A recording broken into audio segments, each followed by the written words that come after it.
অনেক সময় যখন আমরা কর্ম করি, সাফল্য লাভ করি, কঠিন পরীক্ষায় উত্তীর্ণ হই, বড় কাজ করি, আমাদের মনে হয় এই সংসার আমাদের একটু প্রশংসা করুক, ভালো লাগে।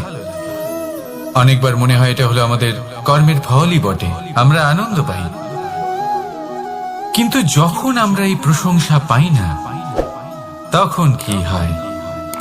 আমরা দুঃখী হয়ে যাই, ভেঙে পড়ি। মনে হয় যেন আমার জন্য কেউ চিন্তাই করে না, এমন মনে হয় যেন আমাদের আনন্দে অন্য কেউ আনন্দই পায় না। অনেক রকম ভাবনা আসে। কিন্তু আমি আপনাকে একটা প্রশ্ন করতে চাই, আপনি যে কাজই করেন না কেন, যে কর্মই করেন না কেন, তা কি শুধুমাত্র প্রশংসার জন্য করেন? যদি এরকম হয়ে থাকে তাহলে সেই ভাবনা এক্ষুনি ত্যাগ করুন, কারণ এই প্রকৃতি আমাদের অন্য শিক্ষা দেয়।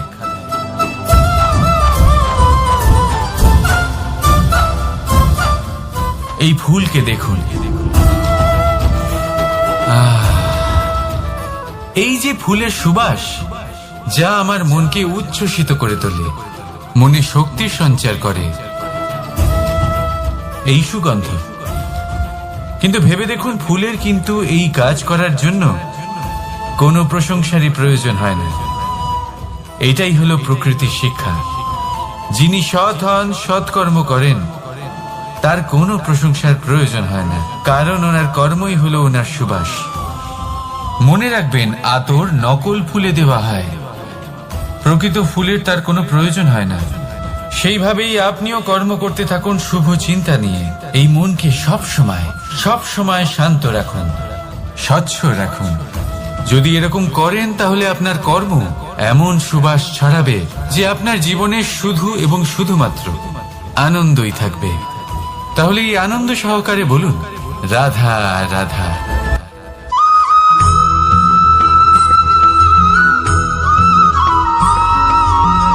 কর্ম এবং ফল দেখতে গেলে এই সমস্ত ব্রহ্মাণ্ড এই দুইয়ের মাঝেই স্থির হয়ে আছে।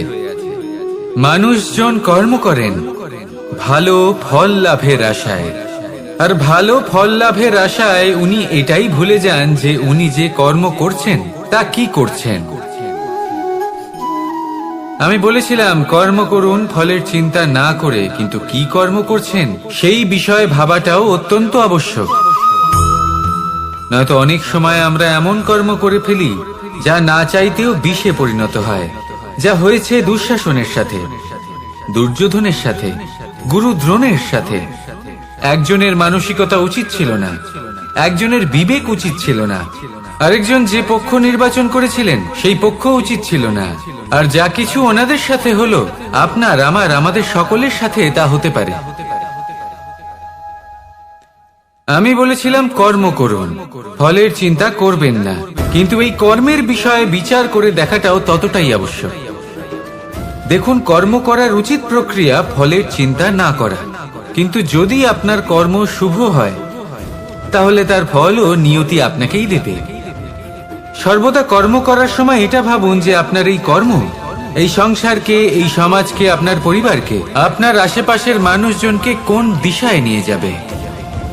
যদি এটা সবার জন্য মঙ্গলময় হয় তাহলে কর্ম করতে থাকুন। আর হ্যাঁ, নিশ্চিত রূপে ফলের চিন্তা করবেন না। আসুন আমার সাথে ভালোবেসে বলুন, রাধা রাধা।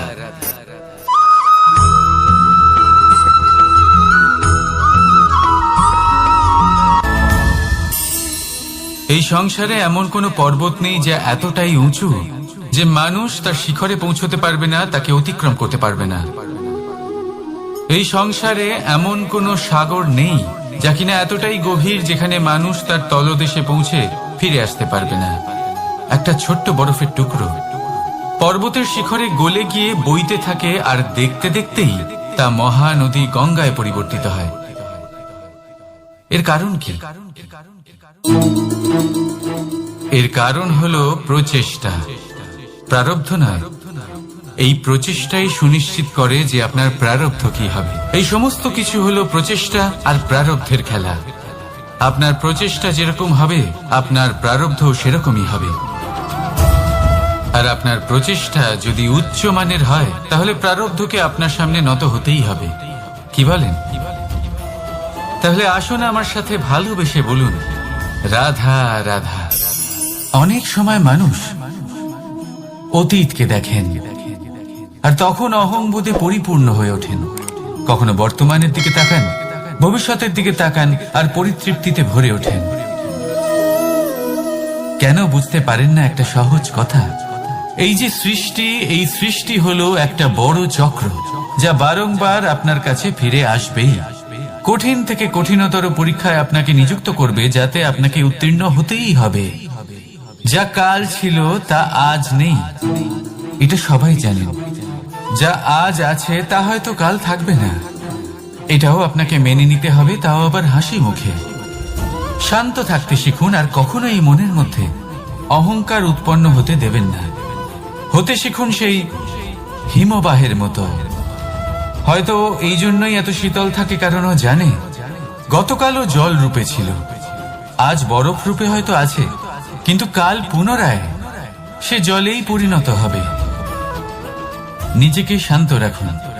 হয়তো আজ আপনি সাফল্যের শিখরে আছেন, হয়তো বা নেই। আপনাকে প্রত্যেক দিন অবশ্যই দেখতে হবে। শুধু নিরন্তর প্রচেষ্টা করতে থাকুন, প্রত্যেক পরিস্থিতির জন্য তৈরি থাকুন আর একে ভারসাম্যে রাখতে শিখুন। আপনার কাল হোক, আজ হোক বা আগামীকাল, আপনার ভালো দিন হোক বা খারাপ দিন, সব পবিত্র হয়ে যাবে। তাহলে আসুন আর আমার সাথে ভালোবেসে বলুন, রাধা রাধা।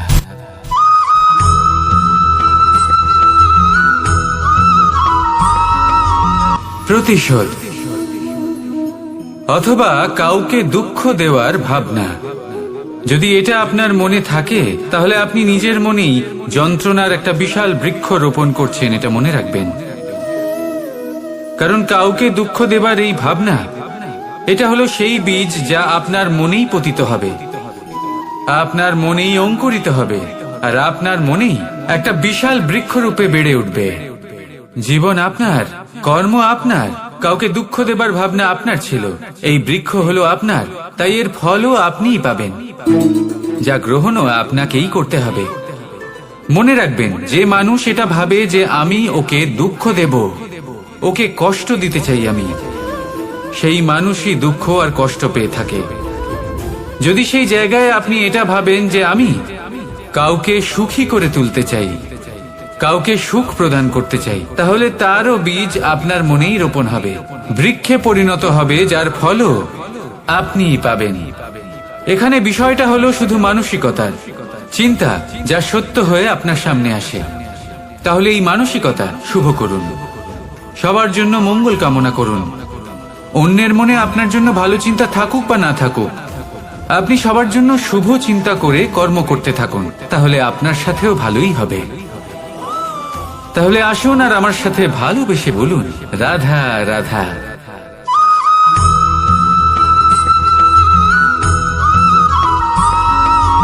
দোল উৎসবে এই সমগ্র সংসার রং নিয়ে খেলা করে,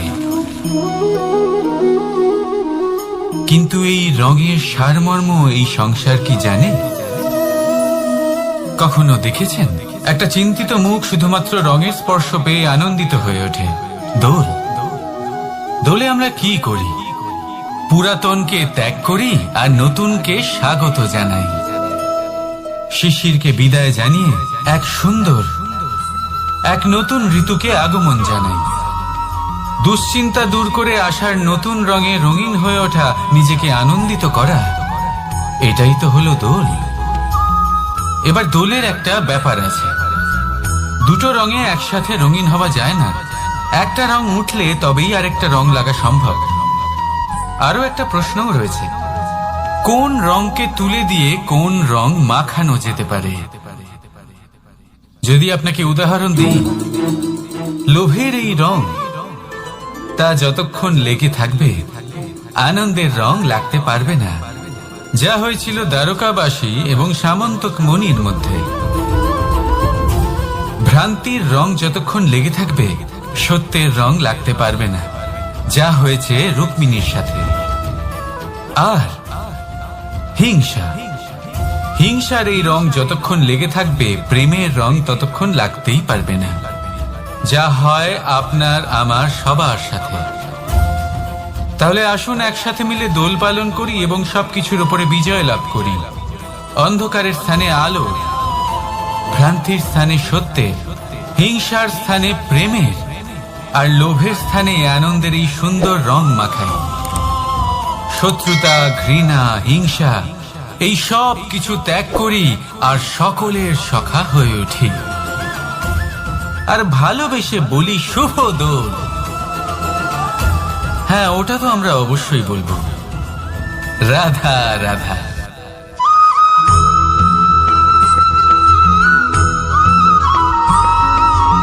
কখনো কখনো মানুষ মনে করেন যে সে নিজেই সব থেকে বেশি শক্তিশালী, তিনি হলেন জ্ঞানী।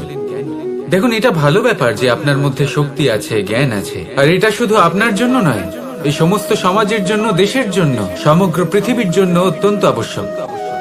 কিন্তু এই কথাটাও বোঝা অত্যন্ত আবশ্যক যে এই জ্ঞান যেন কখনো অহংকার না হয়ে ওঠে। যখন মানুষের মধ্যে জ্ঞান থাকে তখন সে রাম হয়ে ওঠে। রাম, যিনি সমুদ্রের বুকে সেতু বানিয়েছিলেন, বানর সেনার দ্বারা রাক্ষস রাজকে পরাজিত করেছিলেন, আর চিরকালের জন্য সবার কাছে আদর্শ হয়ে উঠেছিলেন। আর যদি মানুষের মনে অহংকার জন্মায় তাহলে সে রাবণ হয়ে ওঠে। দেশে বিদেশে যতই খ্যাতি থাকুক না কেন, সে রাক্ষস হয়ে ওঠে, নিজের সাথে সাথে সমস্ত কুলের বিনাশ করে বসে। এবার জ্ঞান নাকি অহংকার, আপনার কি চাই সেই সিদ্ধান্ত আপনার, আর আপনার এই সিদ্ধান্তই নিশ্চিত করবে যে আপনার কর্ম কি হবে, আর আপনার এই কর্মই নিশ্চিত করে দেবে আপনার প্রারব্ধ কি হবে। তাহলে শুভ কর্ম করুন আর আমার সাথে ভালোবেসে বলুন, রাধা রাধা।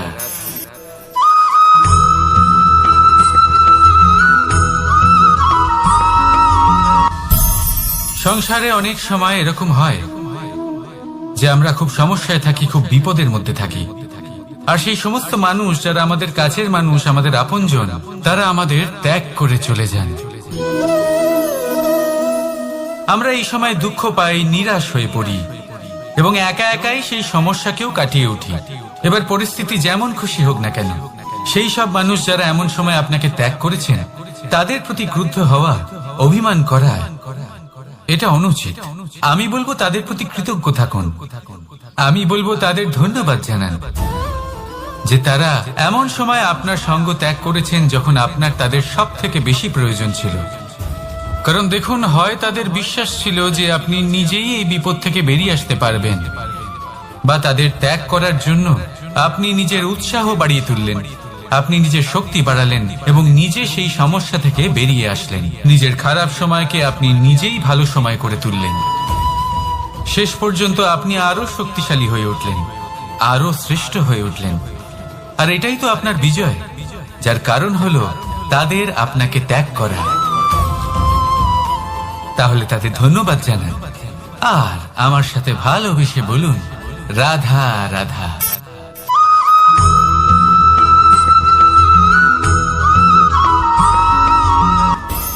সুখ আর অভিজ্ঞতা, এই দুই জীবনে একসাথে কখনোই আসে না। মনে রাখবেন, যেখানে সুখ থাকে সেখানে অভিজ্ঞতা থাকে না। আর যখন এই সুখ আমাদের জীবন থেকে দূরে চলে যায়, তখন আমাদের জীবনে আসে এই অভিজ্ঞতা। পরমাত্মা, প্রকৃতি, নিয়তি এই অভিজ্ঞতাকে আমাদের জীবনে পাঠান যাতে আমরা একটা অত্যন্ত গুরুত্বপূর্ণ শিক্ষা, একটা জ্ঞান প্রাপ্ত করতে পারি। এই অভিজ্ঞতা আমাদের শেখায় যে অতীতে এমন কি হয়েছিল যা আমাদের করা উচিত হয়নি।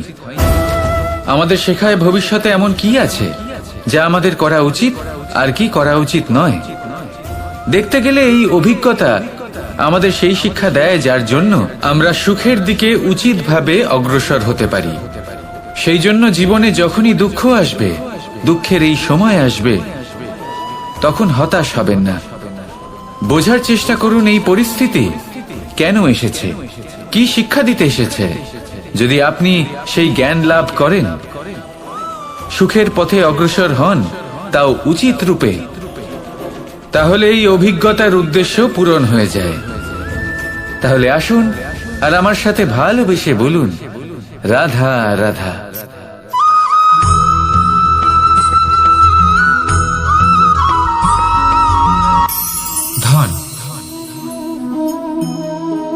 ধন হলো কারোর জন্য মোহ, আবার কারোর জন্য মায়া, কারোর জন্য হয়তো ভাগ্য, আবার কারোর জন্য কর্মের পারিশ্রমিক।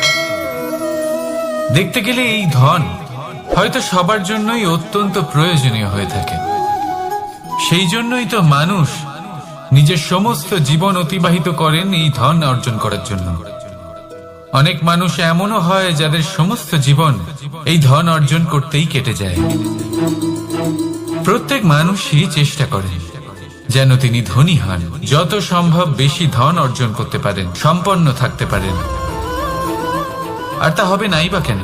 কারণ এটাই হলো এমন এক বস্তু যা আদান প্রদান এমন নানান কাজে আসে। চেষ্টা তো সব মানুষই করেন, ধন অর্জন সব মানুষ করতে পারেন না।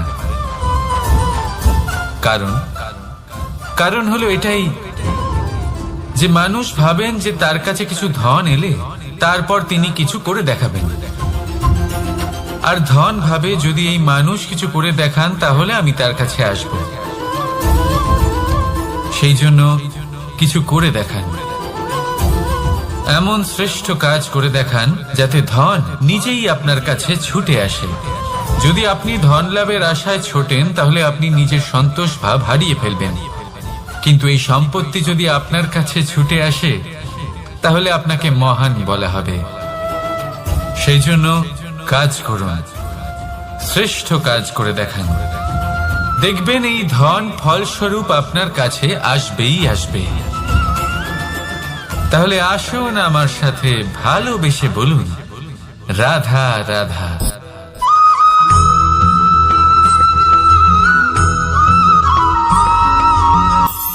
আজকাল আপনি দেখে থাকবেন যে মা বাবা শুধুমাত্র সন্তানকে ভালোবাসেন তা নয়, তাদের মোহেও জড়িয়ে পড়েন। বিদ্যালয়ে যখন পাঠান তখন সমস্ত সুযোগ সুবিধা দিয়েই পাঠান, চেষ্টা করেন যে সবসময় যেন সন্তান তাদের চোখের সামনেই থাকে। কিন্তু ভুলে যান এক অত্যন্ত গুরুত্বপূর্ণ কথা, যে সন্তানকে এক নতুন দৃষ্টিভঙ্গি দেওয়াই হলো ওনাদের কর্তব্য। সেই জন্য পুরাতন কালে শিষ্যদের গুরুকুলে পাঠানো হতো, বাড়ির থেকে দূরে। কারণ বাড়ি ছেড়ে যাওয়া এক সন্তানের জন্য, এক শিষ্যের জন্য অত্যন্ত শুভ লক্ষণ হয়। যখন সে বাড়ির থেকে দূরে, গৃহস্থের থেকে দূরে থাকবে, তখন এই সংসারকে সে এক নতুন দৃষ্টিভঙ্গি দিয়ে দেখবে, পরখ করবে, বুঝতে পারবে, আর সবকিছু নিজে থেকেই শিখে যাবে কখন আক্রমণ করতে হয়, কখন পিছু হটতে হয়, কিভাবে এই সংসারের সম্মুখীন হতে হয়। আর এটা আপনার দৃষ্টি ওকে শেখাতে পারবে না, ওর অভিজ্ঞতা ওকে শেখাতে পারবে। তাই মনে রাখবেন, যদি আপনি চান যে আপনার সন্তানের বিকাশ হোক, তাহলে অনেক সময় ওকে নিজের থেকে দূরে নিয়ে যেতে হয়। যদি মোহে আবদ্ধ থাকেন তাহলে ওর বিকাশ কখনোই হবে না। তাহলে আসুন আমার সাথে ভালোবেসে বলুন, রাধা রাধা।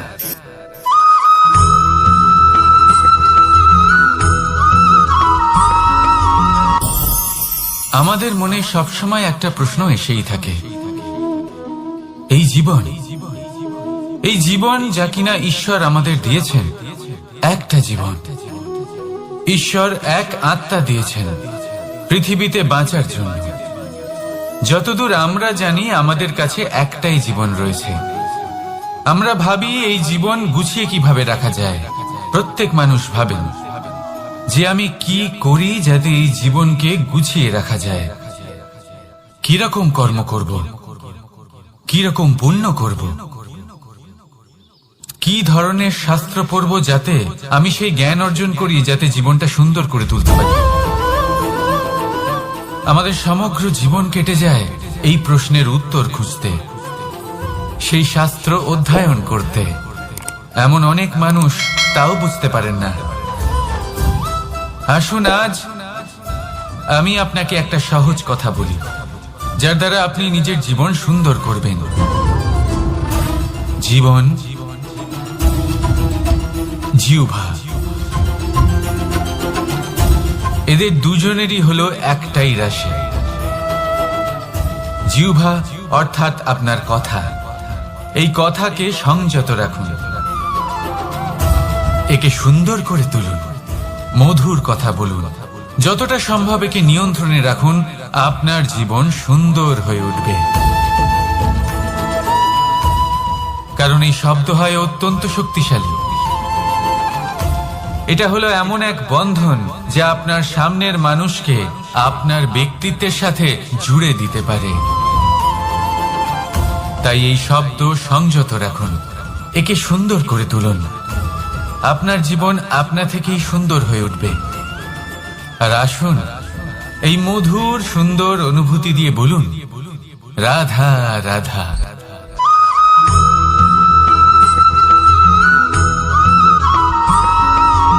সমস্যা, কঠিন সময়, সংকট, বিপদ কার জীবনে নেই? প্রত্যেকের জীবনে আছে। কিন্তু আমাকে একটা কথা বলুন, যদি নৌকায় ঢেউকে ভয় পেতে শুরু করে তাহলে সাগর পার করবে কে? কখনো কোনো ছোট্ট পিঁপড়েকে দেখেছেন যে আকারে হয়তো ছোট হতে পারে কিন্তু বড় শিক্ষা দিয়ে যায়? কিন্তু আমরা শিখিই না। এবার দেখুন একটা পিঁপড়েকে যে ভোজনের খোঁজে বাইরে বের হয়, একটা ছোট্ট দানা তুলে নেয়। ছোট দানা তোলে কারণ তার থেকে বেশি সে তুলতেই পারবে না। সে দানা নিয়ে চলতে শুরু করে, কোনো দেওয়ালে উঠে পড়ে, আবার পড়েও যায়। সেই দানা দূরে কোথাও একটা পড়ে যায়, তা আবার খোঁজে, তুলে নেয়, আবার চলতে থাকে। পড়ে যায় আবার ওঠে, পড়ে যায় আবার ওঠে। সেই দানাটা রেখে দেয়, আবার বেরিয়ে পড়ে ভোজনের খোঁজে। পরিশ্রম করতে থাকে কিন্তু হার মানে না। এই শিক্ষাই তো আমাদের প্রাপ্ত করতে হবে। নিরন্তর পরিশ্রম আর নির্ভীক হয়ে কর্ম করে যেতে হবে। এটাই হলো সাফল্যের মাধ্যম, এটাই হলো জয়ের মন্ত্র, অচ্যুত অজয় অস্ত্র। তাহলে আসুন আর আমার সাথে ভালোবেসে বলুন, রাধা রাধা।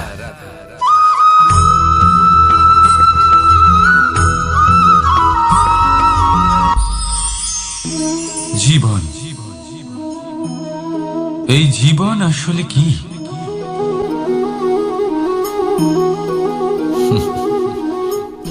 এই প্রশ্ন সবার মনেই এসে থাকে। সবার মন এই প্রশ্নের জন্যই চিন্তিত থাকে। এই জীবন আসলে কি? এর উদ্দেশ্য আসলে কি?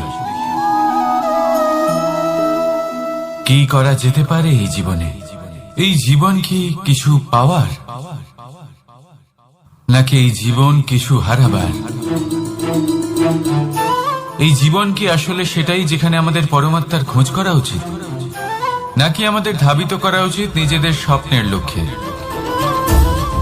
আনন্দ দিতে পারেন, ভালোবাসা দিতে পারেন, তাহলে এই জীবনও আপনাকে সুখ, আনন্দ আর ভালোবাসাই দেবে। তাহলে আসুন এই সুখ, আনন্দ আর ভালোবাসা দিয়ে বলুন, রাধা রাধা।